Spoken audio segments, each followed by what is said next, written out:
Hello my dear students, good evening to all of you and welcome to my YouTube channel Mukherjee Study Center.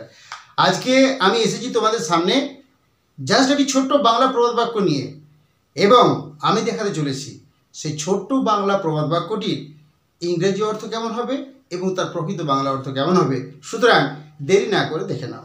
দেখো আজকের প্রবাদ বাক্যটি নাচতে না জানলে উঠোন বাঁকা, অর্থাৎ নাচতে না জানলে উঠোন বাঁকা। তাহলে প্রথমে এটা হচ্ছে প্রবাদ বাক্য, তাহলে এর প্রকৃত বাংলা কি হবে? নাচতে না জানলে উঠোন বাঁকা। কি বলা হয়েছে? বাক্যটির অর্থ হলো নিজের দোষ অবলিক অক্ষমতা ঢাকার জন্য অন্যের উপর দোষ চাপানো। নিজের দোষ অথবা অক্ষমতা, কোন একজন ব্যক্তির নিজের দোষ অথবা অক্ষমতাকে ঢাকার দেওয়ার জন্য অন্যের উপর দোষ চাপানো। কোন একজন ব্যক্তির নিজস্ব তার দোষ বা অক্ষমতাকে ঢাকা দেওয়ার জন্য অন্যের উপর দোষ চাপিয়ে দেওয়াকে বলা হচ্ছে কি না, সেটাকে আমাদের প্রবাদ বাক্যের মধ্যে বলা হচ্ছে নাচতে না জানলে উঠোন বাঁকা। নিশ্চয়ই বুঝতে পারলে। এরপর দেখো, তো এই বাক্যটিকে যদি আমরা নাচতে না জানলে উঠোন বাঁকা, এই যে আমাদের প্রবাদ বাক্য তথা প্রভাব, এটিকে যদি ইংরেজিতে ট্রান্সলেট করি এর অর্থ কেমন হবে দেখে নাও। এর অর্থ হবে আ bad workman কোয়ালস with his tools. দেখে নাও কি লেখা আছে, A bad workman quarrels with his tools. A bad workman quarrels with his tools.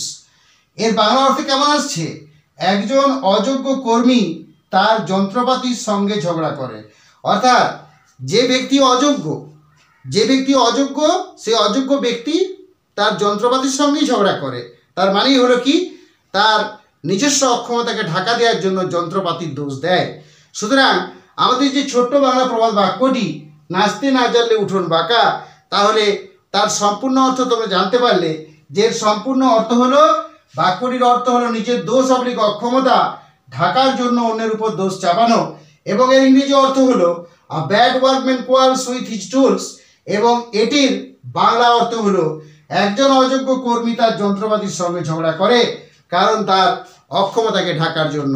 সুতরাং আজকে আমি ভিডিওটি ছোট্ট করে বানালাম, এটি ছিল আজকের মূল বিষয়বস্তু। যাই হোক, যদি ভিডিওটি ভালো লাগে অবশ্যই তাহলে একটা লাইক করো এবং আমার চ্যানেলটিকে বেশি বেশি করে শেয়ার করে দাও এবং আমার চ্যানেলটিকে অবশ্যই সাবস্ক্রাইব করো। আর শ্রদ্ধেয় দর্শকবৃন্দের নিকট আমার অনুরোধ, আপনারা আমার চ্যানেলে আসুন, ভিডিও দেখুন এবং আমার চ্যানেলটি সাবস্ক্রাইব করুন।